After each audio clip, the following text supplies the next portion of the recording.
Austatud härra president, austatud presidendiproua, minister, kõik Kulka Kultuurkapitali 100. juubeli sünnipäeva külalised, armastatud Eesti kultuuriinimesed, kultuurihoidjad ja kultuuriloojad. Aasta oli 1925 ja väga noores Eesti Vabariigis juhtus midagi enneolematut. Otsustati, et ka kultuur vajab kapitali. Mis maailmas sellel ajal toimus? Näiteks 1925. aastal linastus Chaplini Kullapalavik. Eesti talupoeg vaatas toona veel ringi, kas tema maapangas ei leidu kusagil mõnda rahapada või saatis kirja ja alles esimesi arglikke samme astuvate looduskaitsjate poole. Üks selline dokument on mul täitsa olemas arhiivis. Olge palun nii head ja tulge võtke minu talumaadel kasvavad 2 vana põlistamme looduskaitse alla, sellepärast et mul on vaja lapsed koolitada ja talu üles ehitada ja muidu ma olen sunnitud nad maha saagima ja rahaks tegema. Kulka Kultuurkapital on sõna, mis tõenäoliselt ei jäta ühtegi kultuuriinimest külmaks. Sõltub muidugi sellest, kummal pool ta parasjagu on. Kas nende seas, kes on saanud Kulkast natukenegi toetust või nende hulgas, kes mingil põhjusel on seekord või juba mõned korrad jäänud läve taha.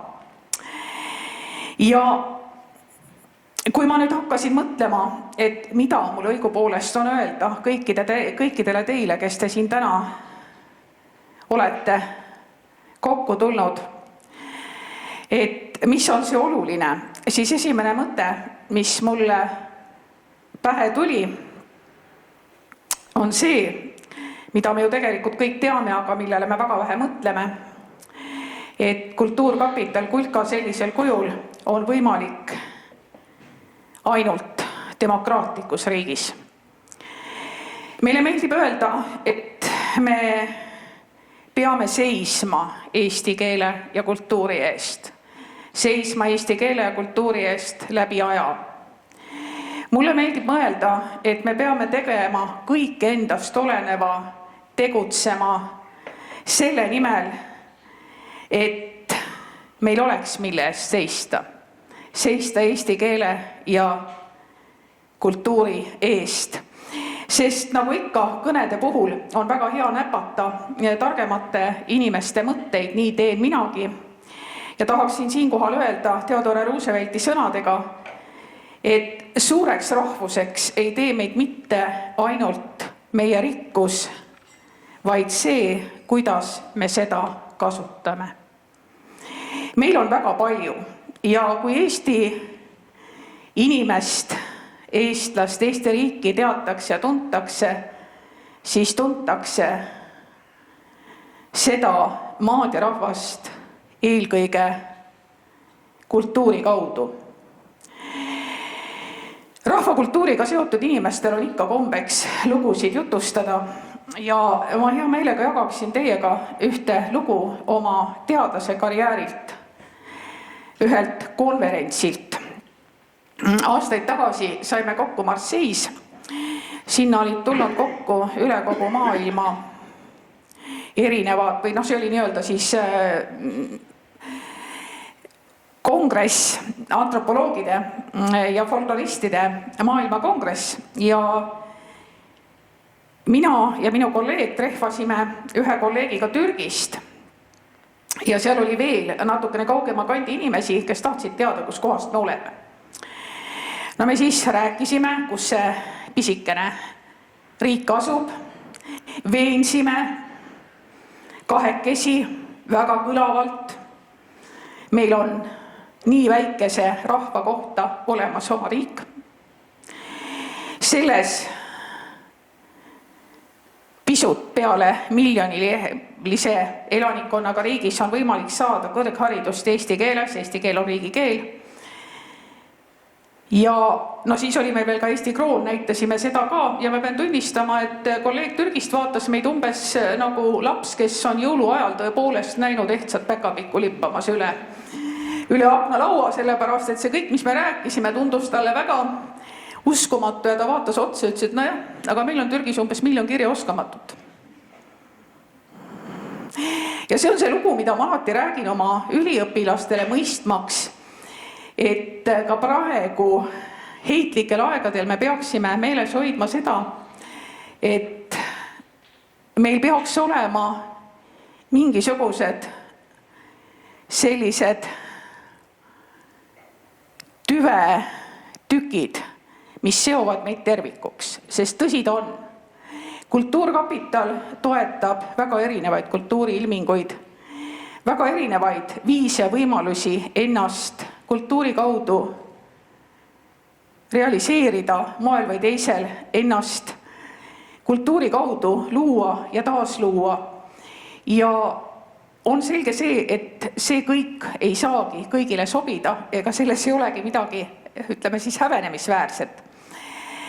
Aga oluline on see, et meie kultuuris säiliks midagi, mis oleks meie ühisosa, mille kaudu me tunneme üksteist ära, mille kaudu me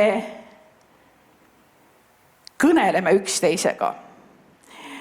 Teame seda, et sõnad kultuur ja kapital tegelikult ju pärinevad samast sfäärist. Et esimene tähendab algselt üles haritud maad ja teine nii lihtsalt, kui see ka tegelikult ei kõla, siis karilooma pead jõukuse mõõtühikuna. Aga nagu me teame, on sõnade ja mõistete teed ajas ja ruumis käänulised.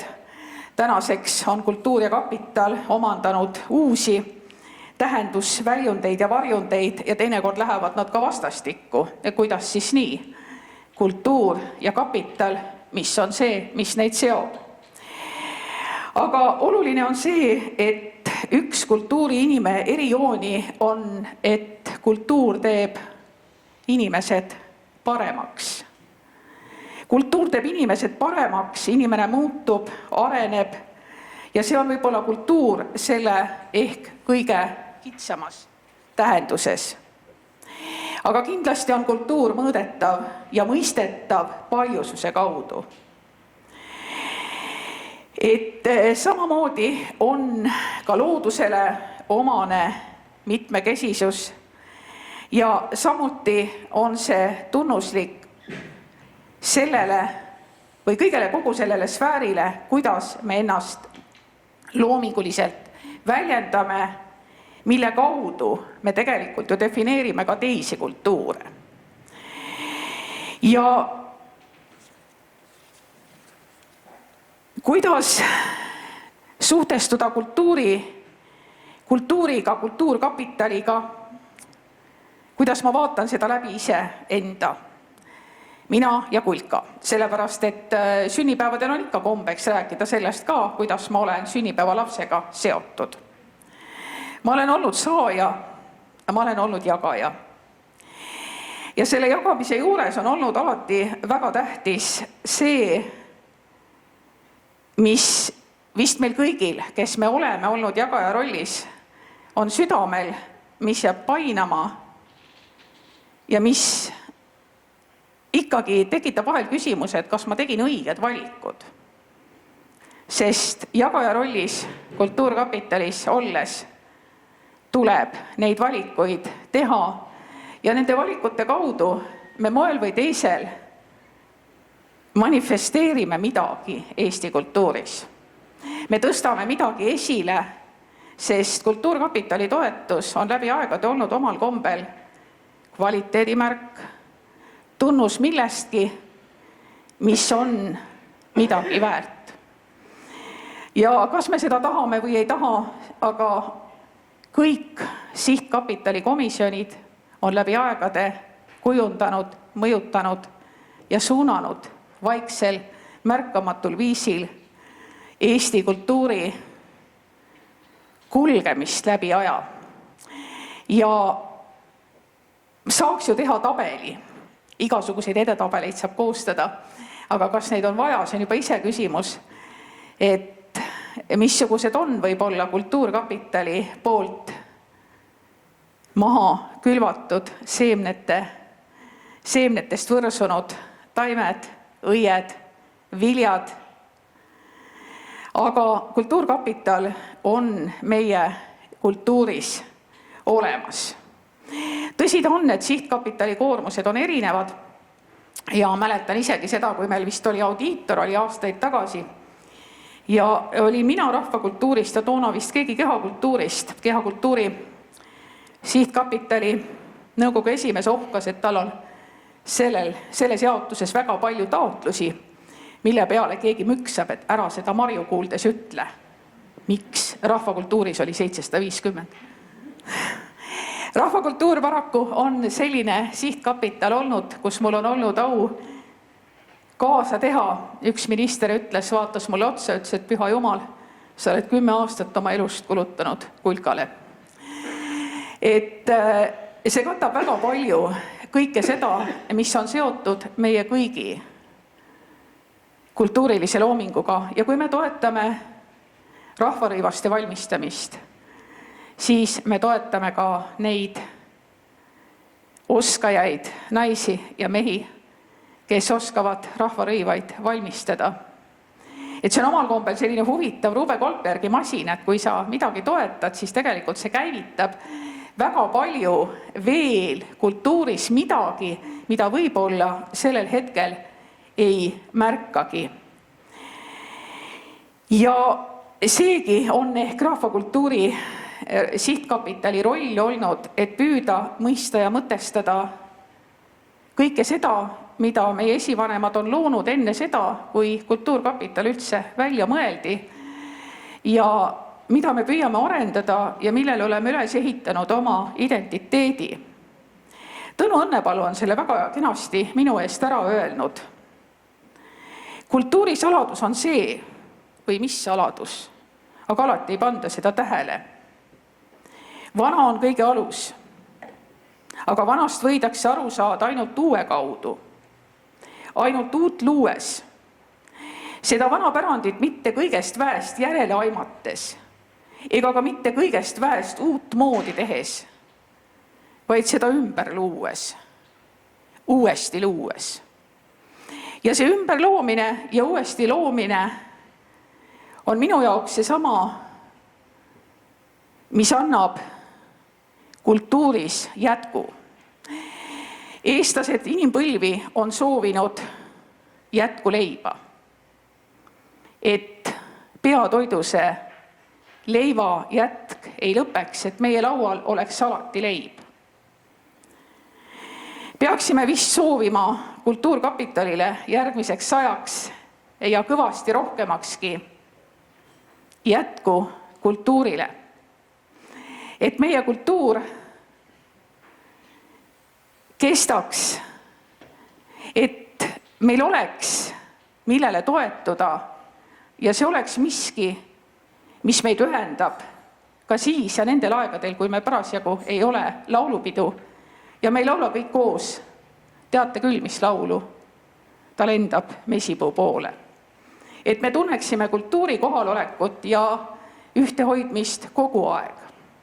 Aga et ma ei läheks nüüd liiga nukraks, nostalgiliseks, emotsionaalseks, siis teie lahkel loal taaskord, eks ole, ma kasutaksin võõraid mõtteid ja lõpetaksin Rohke Tevelaki või Kaute Kivistiku, ei mäleta, kumba pidi nüüd õigem oleks öelda, ühe olulise sõnumiga. Pöördusin Kultuurkapitali poole palvega saada toetust epohhi loomiseks. Siiani on piinlik vaikus. Nokitsen siis edasi miniatuurses vormis. Ja seda kõike ma soovin meile ja jätku ja ilusat sünnipäevapidu Kulkale.